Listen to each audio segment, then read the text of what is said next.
तो बच्चों आज हमारी है एनडीए की क्लास नंबर 4 जिसमें हम 25 क्वेश्चन मिलाते हैं रोज। चलिए शुरू करते हैं पहले क्वेश्चन से। A block of mass 2 kg moving with initial speed of 3 meter per second comes to rest on a rough horizontal surface after traveling a distance of 3 meter. The magnitude of friction force is। तो सबसे पहली चीज आपको initial velocity कितनी given है 3 metre पर second. Final velocity आप कितनी चाहते हो 0। मास कितना है उसका 2 kg का, और साथ में आपको क्या दे रखा है कि वो डिस्टेंस भी कितनी कवर करता है 3 मीटर की। तो अगर हमें फोर्स का पता करना है तो फोर्स कितना होता है बेटा एम ए, और फ्रिक्शन फोर्स कितना होता है म्यू एस एन। अब यहाँ पर म्यू एस नहीं दिया गया तो हमें कौन सा मेथड यूज में लेना है एम ए वाला मेथड, और हमें क्या निकाल लेना है एक्सेलरेशन निकाल लेना है। एक्सेलरेशन निकालने के लिए ये तीन चीज़ें हमारे पास सफिशिएंट है। क्यों है? क्योंकि देखो थर्ड इक्वेशन ऑफ मोशन अगर हम लगाएं तो V square U square plus 2a X हो जाएगा, जिसमें v तो 0 है, u 3 है, प्लस 2a इंटू 3, ये बन जाएगा आपके पास 9 इज इक्वल टू 6a, यानी कि 3 2, तो a इज इक्वल टू 3/2। ये आपके पास सिंपल एक्सेलरेशन आ गया। यहाँ आप पुट करो तो 2 इंटू 3/2, तो आंसर कितने न्यूटन आ जाएगा बेटा 3 न्यूटन का। ठीक है, चलिए ये रहा sir correct option. Next question, LIGO experiment confirms one of the predictions of. तो लीगो एक्सपेरिमेंट जो किया गया था सन यूनिवर्सिटी के थ्रू, उसने प्रूव किया किसको जनरल थ्योरी ऑफ रिलेटिविटी, जो किसने दी थी बेटा आइंस्टीन ने। तो आइंस्टीन की थ्योरी को प्रूव करता है कौन लीगो एक्सपेरिमेंट। चलिए next question, which one of the following scientists mentioned that an electron is an atom in an atom could revolve in certain stable orbits without the emission of radiant energy. तो देखो सबसे पहले आया था J Thomson, जिसने सिर्फ इतना बताया था कि एटम के अंदर क्या होते हैं नेगेटिव पार्टिकल्स। उसके बाद हम पढ़ते हैं रदरफोर्ड। रदरफोर्ड जो है वो बताता है किस बारे में कि न्यूक्लियस क्या काम करता है, या न्यूक्लियस क्या चीज़ होती है कि पॉजिटिव चार्ज सेंट्रलाइज होता है। और तीसरा हमारे पास कौन आता है नील्स बोर।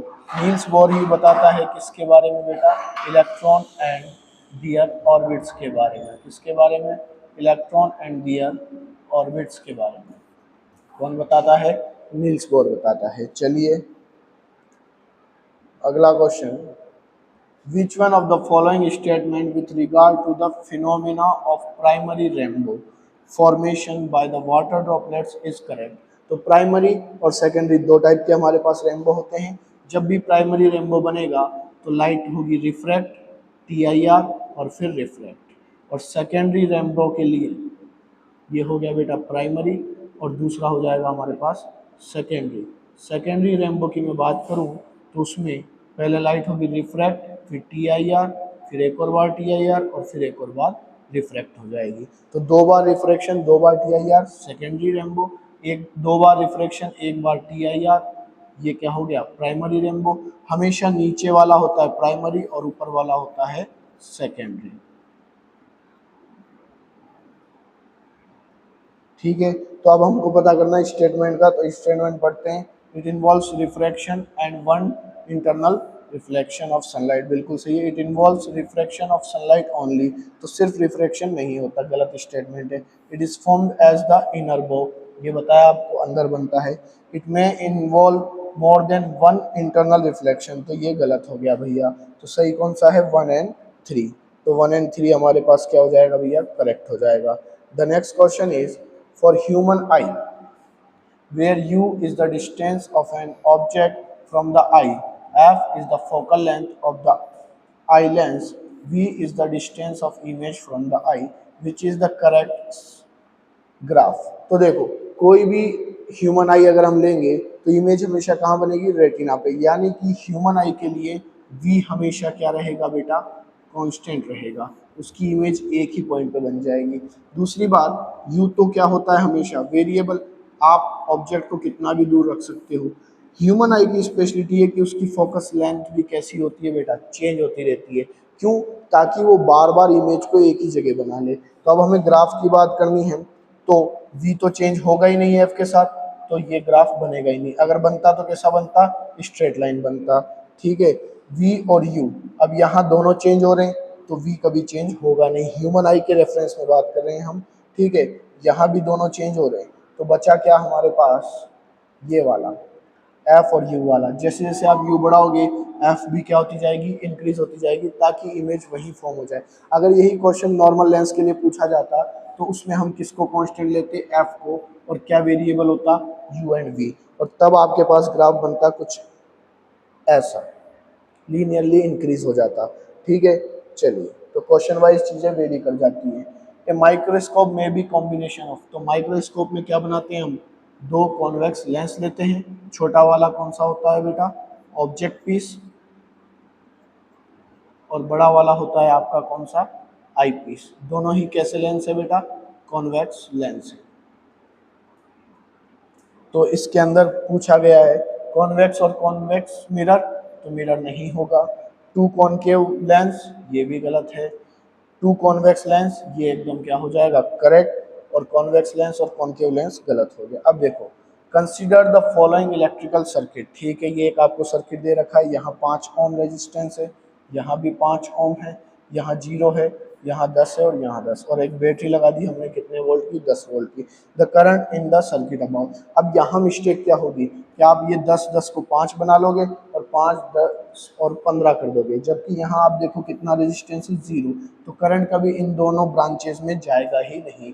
यहाँ से करंट सीधा बाईपास होकर इधर, तो रिजल्टेंट रेजिस्टेंस कितना आएगा? 5 + 5 यानी कि 10 ओम, और वोल्टेज कितना है बेटा? 10 वोल्ट है। तो करंट ओम्स लॉ के अकॉर्डिंग क्या होता है? V बराबर IR, तो 10I × 10, तो करंट कितना आ गया भैया? 1 एम्पियर आ गया। ठीक है, अगर आप ये 0 वाला कंसेप्ट मिस कर दोगे, तो आपका आंसर गलत आ जाएगा भैया। चलिए, of the following which doesn't belong to a nuclear reactor। तो न्यूक्लियर रिएक्टर क्या करता है बेटा?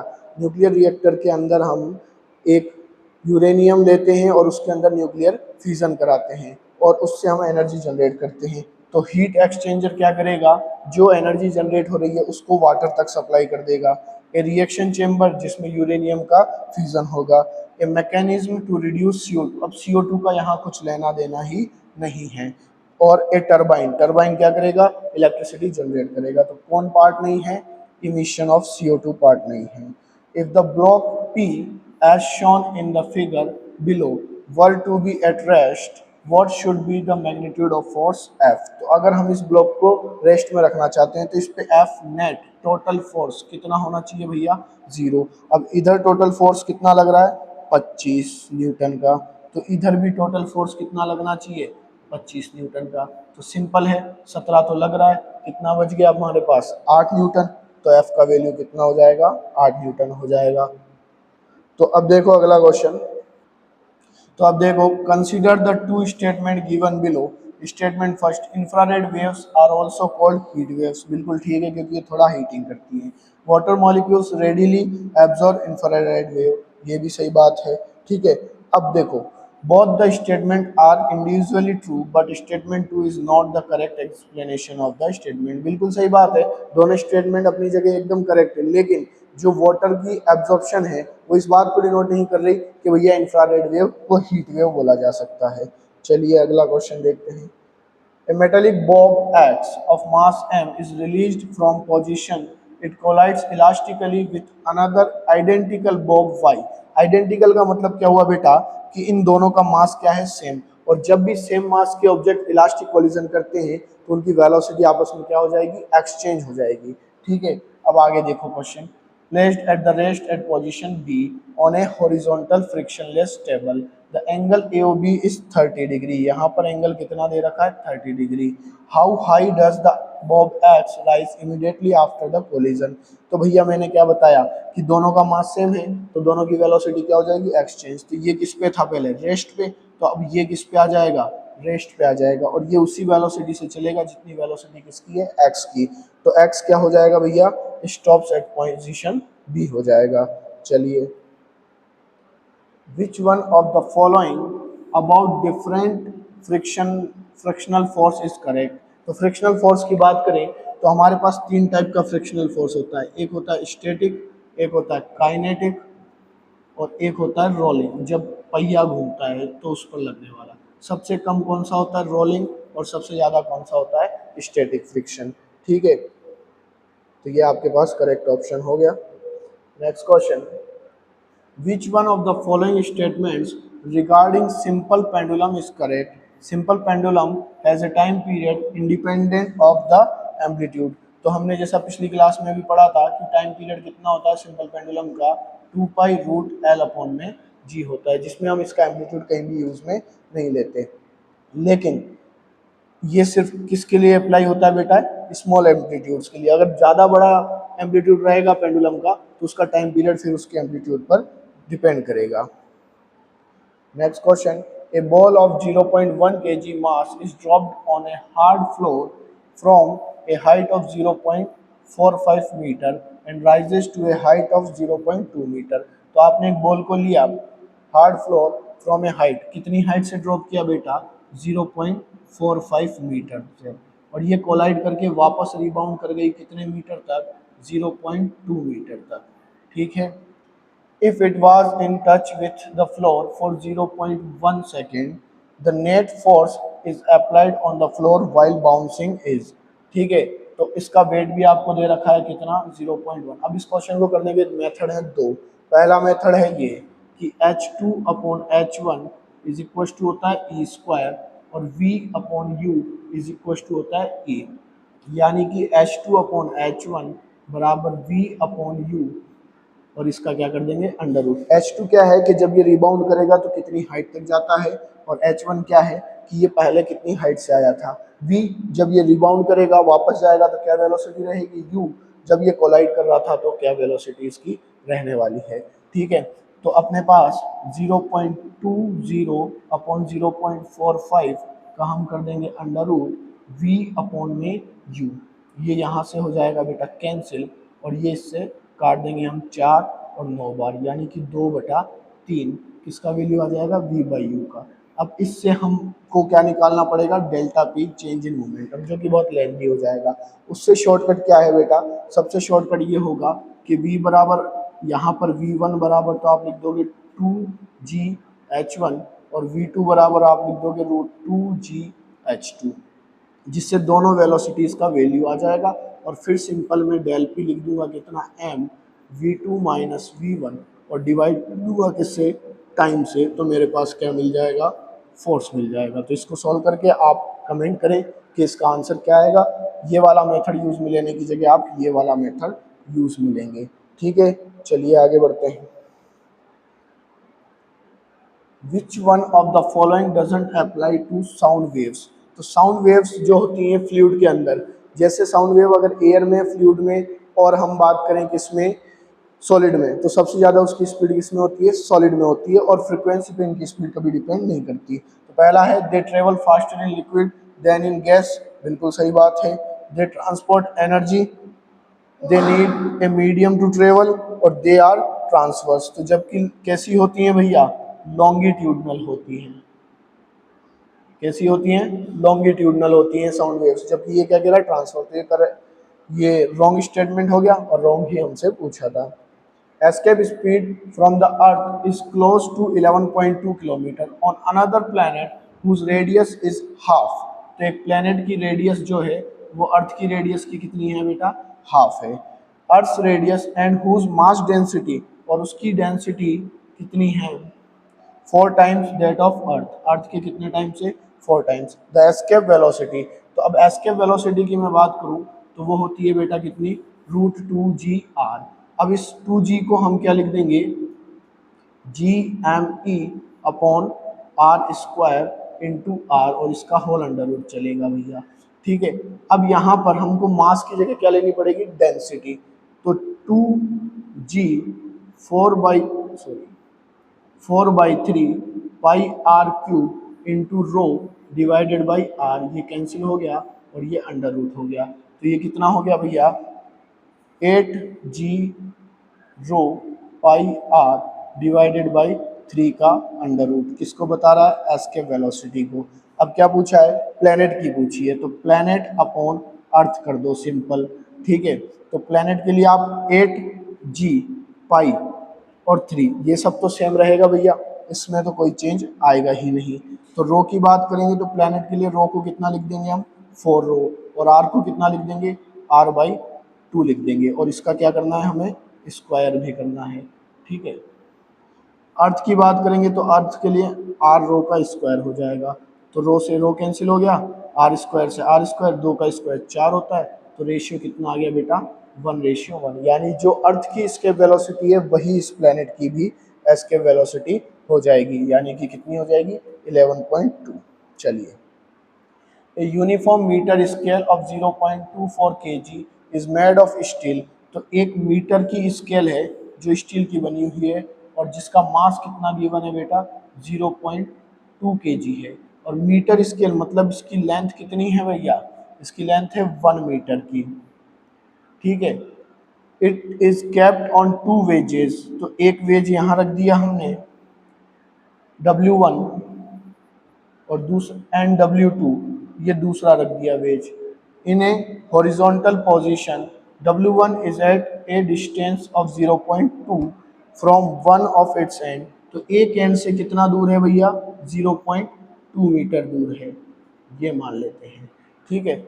while W2 is at distance of 0.4 meter from the other and the force of the scale, तो अगर इस डायग्राम को समझें आप, यहाँ पर मैंने W1 रखा है और इस एंड से ये कितना है 0.2, तो जो W2 है वो दूसरे एंड से कितना है 0.4, तो ये इसका सेंटर होगा जो कितने पे आएगा 0.5 पे। अब यहाँ से इसकी डिस्टेंस कितनी हो जाएगी 0.3 और 0.1 मीटर। अब क्या होगा कि ये दोनों मास इसको हॉरिजॉन्टली होल्ड कर रहे हैं, तो इन दोनों का जो टॉर्क रहेगा बेटा रोटेशन का, वो क्या हो जाएगा बराबर। इसको ऐसे समझो आप, अगर मैं यहाँ पर एक वेज रख दूँ, ठीक है, एक ऑब्जेक्ट रख दूँ, तो ये रोटेट करेगी। अब मैंने कितने ऑब्जेक्ट रखे 2, और दोनों से मैंने इसको क्या किया बैलेंस कर लिया।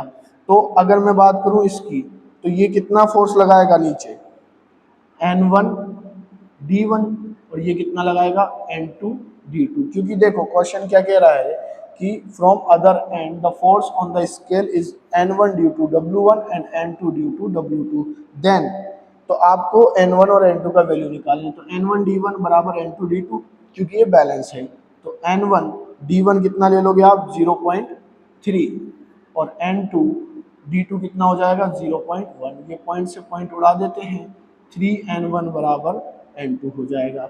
अब आगे देखो आप, तो इस पर टोटल फोर्स जो लग रहा है वो कितना लगेगा मास के बराबर, ठीक है, क्योंकि ये इसके मास को क्या कर रहे हैं होल्ड कर रहे हैं दोनों मिलके, तो N1 प्लस N2 कितना आएगा mg। N2 की जगह आप कितना लिख देंगे 3 ऑफ N1, मास कितना गिवन है आपको 0.24 kg, 0.24 इंटू जी, और जी उसने कहा है कितना लेना है आपको 10 लेना है, तो यहाँ पर 100 लिखा मैंने और ये 0 से काट दिया, यहाँ कितना आ गया 4N1 बराबर 2.4। अब आराम से आपके पास क्या निकल के आ जाएगा बेटा N1, जो कि कितना होगा 0.6 हो जाएगा, और N1 का 3 टाइम्स कर देंगे तो क्या आ जाएगा N2 आ जाएगा। तो थोड़ा लेंदी और दिमाग वाला क्वेश्चन था, इसमें आपको कंसेप्ट क्या लेना है, torque is equal due to both weights, ये आपका कोर कंसेप्ट इस क्वेश्चन का रहने वाला है, ठीक है। चलिए नेक्स्ट क्वेश्चन पे बढ़ते हैं। The human eye is like a camera that has a lens width, तो मैंने पहले भी बताया था आपको कि ह्यूमन आई की फोकल लेंथ और उसके लेंस का अपर्चर दोनों क्या होते रहते हैं बेटा चेंज होते रहते हैं। अगला है a spherical shell of outer radius r, ये एक शेल है जिसकी आउटर रेडियस कितनी है भैया r है, इसकी आउटर रेडियस कितनी है r है, ठीक है। अब यहाँ पर क्या कह रहा है एंड इनर रेडियस, और इनर रेडियस कितनी है r/2 है, ठीक है, contains A solid sphere of r/2। अब इसके बीच में हमने एक सॉलिड स्फीयर भर दिया, ये पूरा सॉलिड स्फीयर का पार्ट है भैया यहाँ तक, जिसकी रेडियस कितनी है r/2। The density of material of the solid sphere is rho and the shell is rho. What is the average density? तो एवरेज डेंसिटी निकालने के लिए हमें क्या चाहिए भैया, total mass upon total volume. Total volume की मैं बात करूं तो सिंपली ये पूरा ही इसका टोटल वॉल्यूम है, जो कितना होगा 4/3 पाई आर क्यूब। मास की बात करूं तो मेरे को इस शेल का मास भी चाहिए और इस सॉलिड स्फीयर का भी। सॉलिड स्फीयर की डेंसिटी कितनी है रो, और उसकी वॉल्यूम हो जाएगी रो r/2 का क्यूब, प्लस शेल की डेंसिटी कितनी है रो/2, और शेल का वॉल्यूम होगा कितना 4/3 are cube minus 4/3 pi r/2 का होल क्यूब। अब इसको सोल्व आप करेंगे और कमेंट में बताएंगे कि डेंसिटी कितनी आती है। ठीक है, बहुत ही सिंपल है, ज़्यादा डिफिकल्ट नहीं होने वाला। देखो थोड़ा मैं इजी कर देता हूँ, इन सब में से 4/3 पाई तो आप क्या ले लेंगे भैया, कॉमन ले लेंगे और इसको उड़ा देंगे, तो आपके पास बचेगा rho R cube upon 8 plus r/2 minus r/16 divided by r/3। तो r³ भी आप उड़ा सकते हैं आराम से। अब आपको सिर्फ प्लस माइनस करने हैं, आंसर आपको मिल जाएगा। चलिए, which of the following force is fundamental in nature? Gravitational, electromagnetic, strong and weak nuclear. तीनों ही कैसे हैं बेटा, फंडामेंटल फोर्स है नेचर में। ठीक है, चलिए आगे बढ़ते हैं।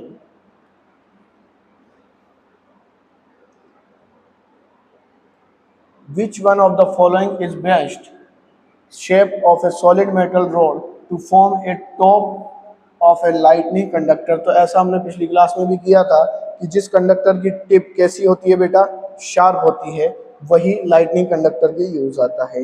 Next question, if the current through an electrical machine running on direct current is 15 ampere and the machine runs for 10 minutes, the charge that passes through the machine। तो I बराबर क्या होता है बच्चे, Q/T होता है। करंट कितना दे रखा है हमको 15 एम्पियर, चार्ज हमसे पूछा है, टाइम कितना है 10 मिनट, तो इसको सेकंड में बदलोगे कितने सेकंड आ जाएंगे 600, तो 15 इंटू 600 बराबर क्या आ जाएगा चार्ज। ठीक है, ये आ गया कितना 9000, आप कैलकुलेट कर सकते हो, don't worry. An electrical circuit is given below, V1 जो है वो कितना है 1 वोल्ट है बेटा। ठीक है, और जो R है वो कितना है 1000 ओम है। ठीक है, फिर बता रहा है कि भाई इससे निकलने वाला करंट इतना होगा। कह रहा है कि अगर हम सर्किट को चेंज कर दें और एक नया वोल्टेज लगा दें कितना 5 वोल्ट का, और ये कितना है 1 वोल्ट का ही है। ठीक है, ये कितना है 1000 ओम का है, साथ में इनका इंटरनल रेजिस्टेंस भी दे रखा है कितना 0.1 और 0.1। तो देखो ये बैटरी का कौन सा कॉम्बिनेशन है पैरेलल, तो इक्विवेलेंट ईएमएफ कितना हो जाएगा E1 R1 plus E2 R2 upon R1 plus R2। वैसे तो क्या फॉर्मूला है E1 upon R1 E2 upon R2 plus up to EN upon RN divided by 1 upon R1 1 upon R2 plus up to 1 upon RN। इसके लिए equivalent EMF के लिए parallel में, पर दो थे तो इसको सिंपलेस्ट फॉर्म में कर लिया हमने। अब ये 1 इंटू 0.5 प्लस 5 इंटू 0.1 है इनका इंटरनल रेजिस्टेंस, तो 5 इंटू 0.1 अपॉन 0.1 प्लस 0.1, तो कितना आ जाएगा ये 0.6 डिवाइडेड बाई 0.2 यानी कि 3 वोल्ट। तो ये तो आ गया ईएमएफ। अब हम बात कर रहे हैं किसकी, करंट की, तो I बराबर क्या होगा E upon capital R plus small r। ये कितना आ गया 3 अपॉन 1000 प्लस 0.1। तो इसको आप सोल्व करें और मुझे आंसर बताएं कमेंट में कि क्या आएगा answer. Next question, an infinite combination of resistor each having resistance R 4 ohm is given below, what is the net resistance between the point A and B? Resistance is of equal value। तो देखो ऐसा standard format में हम क्या करते हैं कि हम यहाँ पर ये दो बनाते हैं, ये ले लेते हैं A और ये ले लेते हैं B, और जो बचा हुआ रेजिस्टेंस है उसको क्या मान लेते हैं Y, ये R और ये R। अब इन दोनों का कॉम्बिनेशन करेंगे अगर आप, तो ये दोनों पैरेलल हैं भैया, और जब ये पैरेलल होंगे तो आप क्या करेंगे, Y R upon Y plus R कर देंगे, और उसमें क्या ऐड कर देंगे आप, आर, जो कि किसके इक्वल पुट करना है आपको, अगेन वाई के ही इक्वल पुट करना है। जब आप इसको सोल्व करेंगे तो आपके पास बनेगी एक द्विघात समीकरण, ठीक है, जिसको आप धराचार्य फॉर्मूला से निकाल सकते हैं, और सिंपली उसका वैल्यू आ जाएगा कितना, 2 + 2√5। ठीक है, तो सॉल्व करो इसको और कमेंट डाउन करो हमारे को और बताओ, how many of the following material can be attracted by a magnet, plastic, carbon, aluminium और स्टेनलेस स्टील। तो ये आप लोग बताएंगे कि कितने मटेरियल हैं जो यहाँ पर अट्रैक्ट हो सकते हैं, क्योंकि बहुत ही बेसिक क्वेश्चन है। यहाँ हमारी एनडीए की क्लास नंबर 4 खत्म होती है। बने रहें, लाइक करते रहें, शेयर करते रहें। जय हिंद, जय भारत।